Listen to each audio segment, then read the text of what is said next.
Hello students. Students, today we are going to learn the next part of our lesson, the making of a scientist. Yesterday we learned that Albright was working to show how DNA controls heredity and how it functions in one's life. तो next हम पढ़ते हैं Albright and his college roommate, James R. Wong, worked all that night drawing pictures and constructing plastic models of molecules to show how it could happen. Albright and his college roommate होता है जो room में साथ में हमारा साथी रहता है, उसको रूममेट बोलते हैं। तो एब्राइट और उसके कॉलेज के कमरे में रहने वाले दोस्त ने, जिसका नाम जेम्स आर रोंग था, वर्कड ऑल दैट नाइट, उस पूरी रात कार्य किया, ड्राइंग पिक्चर्स, तस्वीर बनाते हुए, एंड कंस्ट्रक्ट होता है निर्माण करना, बनाना, प्लास्टिक मॉडल्स, प्लास्टिक के मॉडल, ऑफ मॉलिक्यूल्स, मॉलिक्यूल होता है अणु, टू शो, यह दिखाने के लिए, हाउ इट कुड हैपन, कि यह कैसे हो सकता है। एब्राइट और उसके कॉलेज के दोस्त जेम्स आर वोंग ने उस पूरी रात कार्य किया, अणुओं के चित्र बनाते हुए और उनके प्लास्टिक के मॉडल बनाते हुए, यह दिखाने के लिए कि यह सब कुछ कैसे होता है, कि कैसे डीएनए लाइफ का ब्लूप्रिंट है, ये कैसे हेरिडिटी वंशानुक्रम को नियंत्रित करता है, ये दिखाने के लिए।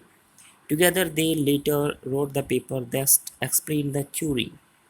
टुगेदर एक साथ, लेटर होता है बाद में, रोट द पेपर उन्होंने वो कागजात लिखे, एक्सप्लेन होता है बताना, व्याख्या करना, थियरी होता है सिद्धांत। तो बाद में उन्होंने एक साथ वो सब कागजात लिखे जिसने इस सिद्धांत की व्याख्या की। Surprising no one who knew him, तो कहते हैं सरप्राइजिंग नो वन, किसी को भी आश्चर्यचकित न करते हुए, हु न्यू हिम, जो उसे जानता था। Richard एब्राइट graduated from Harvard, Richard एब्राइट Harvard university से ग्रेजुएट हुआ, स्नातक की डिग्री उसने प्राप्त की, विद हाईएस्ट ऑनर्स, हाईएस्ट होता है अच्छी श्रेणी वाली, ऑनर्स ये विषय का नाम है, जैसे हम ग्रेजुएशन करते हैं उसी के लेवल की डिग्री होती है ऑनर्स। मान लीजिए अगर हम बीए करते हैं, बीए में हमारे पास कम से कम 4 सब्जेक्ट होते हैं एक साल के अंदर, लेकिन अगर हम बीए ऑनर्स से करना चाहते हैं तो उन 4 सब्जेक्ट में से हम किसी एक सब्जेक्ट को चूज कर लेते हैं। तो जब हम एक ग्रेजुएशन की डिग्री किसी एक सब्जेक्ट को लेकर उस पे अच्छी तरह से विस्तार में पढ़ के उसको कंप्लीट करते तो उसको ऑनर्स बोला जाता है, बीए ऑनर्स, बीएससी ऑनर्स, इसी तरह से।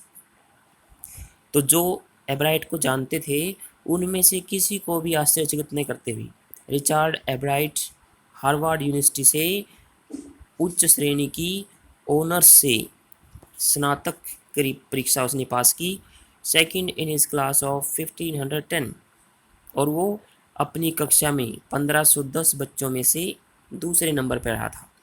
एब्राइट went on to become a graduate student researcher at Harvard Medical School. Go on होता है जारी रहना, आगे बढ़ते रहना। To become a graduate student researcher, researcher शोधकर्ता। तो एब्राइट एक स्नातक विद्यार्थी शोधकर्ता बनने के लिए आगे बढ़ता रहा एट हार्वर्ड मेडिकल कॉलेज। तो हार्वर्ड मेडिकल कॉलेज में एब्राइट एक स्नातक विद्यार्थी शोधकर्ता के रूप में लगातार आगे बढ़ता रहा। There he began doing experiments to test his theory, experiment होता है शोध, तो वहाँ पर उसने अपनी इस थ्योरी को, अपने इस सिद्धांत को टेस्ट करने के लिए शोध करने शुरू कर दी। If the theory proves correct, यदि यह सिद्धांत सही साबित हो जाता है, it will be a big step towards understanding the process of life. Step mean कदम, टुवर्ड्स होता है की तरफ, प्रोसेस प्रक्रिया। तो अगर यह सिद्धांत सही साबित हो जाता है तो यह जीवन की प्रक्रिया को समझने के लिए एक अच्छा कदम होगा। It might also lead to new ideas for preventing some types of cancer and other disease. It might also lead, might जो होता है इसका यूज़ करते हैं बहुत ही कम संभावना के लिए। लीड टू होता है आगे बढ़ाना, आगे लेकर जाना। यह आगे लेकर जा सकता है न्यू आइडियाज़, नए विचारों को। प्रिवेंट होता है रोकना, some types of cancers and other diseases बीमारी। तो यह कुछ प्रकार की कैंसर और दूसरी बीमारियों को रोकने के लिए भी नए विचारों को आगे बढ़ा सकता है। तो कैंसर और दूसरी बीमारियों को रोकने के लिए भी इसमें से कुछ ना कुछ आइडिया प्राप्त हो सकते हैं, ऐसा लगा। All of this is possible because of Ebright scientific curiosity. All of this is possible, यह सब कुछ संभव है बिकॉज ऑफ के कारण से, साइंटिफिक क्यूरियोसिटी होता है उत्सुकता, और यह सब कुछ संभव हुआ एब्राइट की वैज्ञानिक उत्सुकता के कारण। His high school research into the purpose of the spots on a monarch pupa eventually led him to his theory about cell life. His high school research, उसकी उच्च विद्यालय की शोध, into the purpose, उद्देश्य से, of the spots on a monarch pupa, monarch pupa पर जो धब्बे हैं। तो कहता है monarch pupa के ऊपर जो धब्बे होते हैं उसके उद्देश्य से जो उसने उच्च विद्यालय में शोध किया था, इवेंचुअली आखिरकार, लेड हिम टू, उसे ले गया, हिज थियोरी, उसके सिद्धांत की तरफ, अबाउट सेल लाइफ, कोशिकाओं के जीवन की। तो मोनार्क प्यूपा के ऊपर जो धब्बे होते हैं उनका शोध करने का जो उद्देश्य था उसका उच्च स्कूल में शोध करने का, वो आखिरकार उसे कोशिकाओं के जीवन के सिद्धांत की तरफ लेकर गया।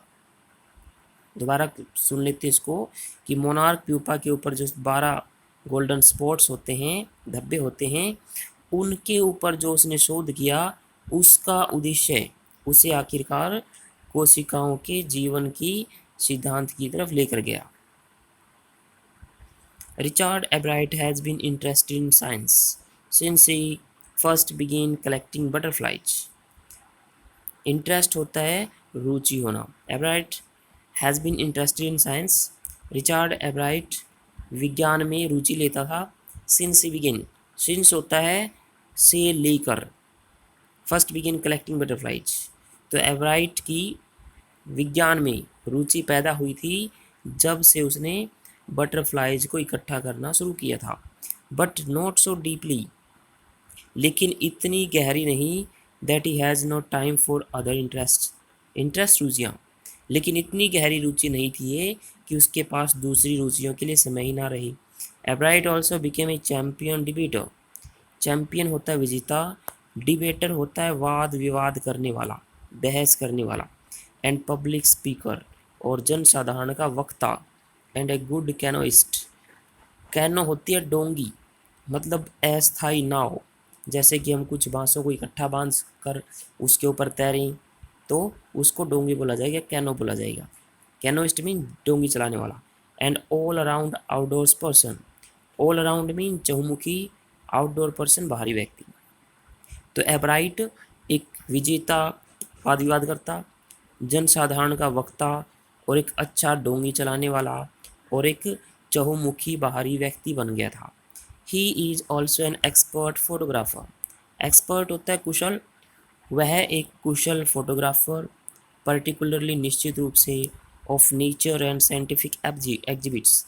नेचर प्रकृति, साइंटिफिक वैज्ञानिक, एग्जिबिट्स होते हैं उत्पाद।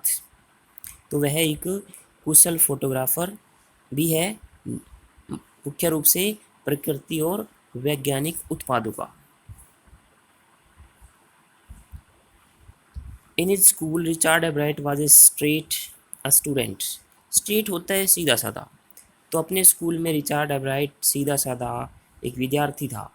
Because learning was easy, he turned a lot of his energy towards the debating and model United Nations clubs.